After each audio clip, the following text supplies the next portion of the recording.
Week 5 progress report for the NBA player projection system project. In the previous week, I went through the code that I had done over the first 3 weeks and made it so that it was portable to different seasons, and then built out the data frames for each of the past 10 years.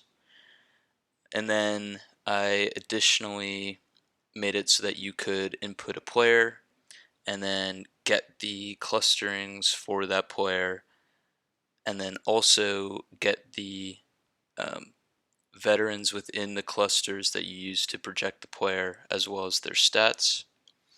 And that's what you can see here.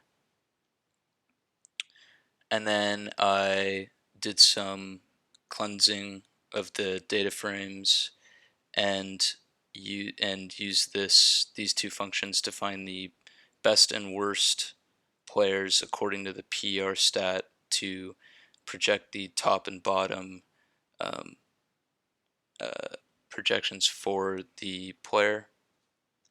And then lastly, I built out the part of the projection system, which takes the percentage increase from the veteran players at the age that the input player currently is, and uses that to project forward.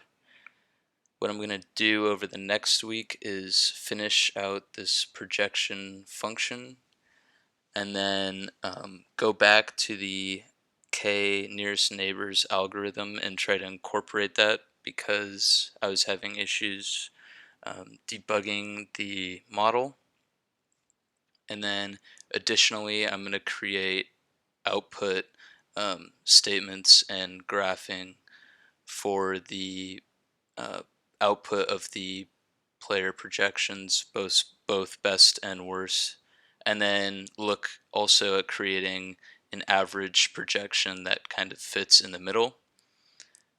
Here's an example of the um, percentage increases for the veteran player that's used to project the input player.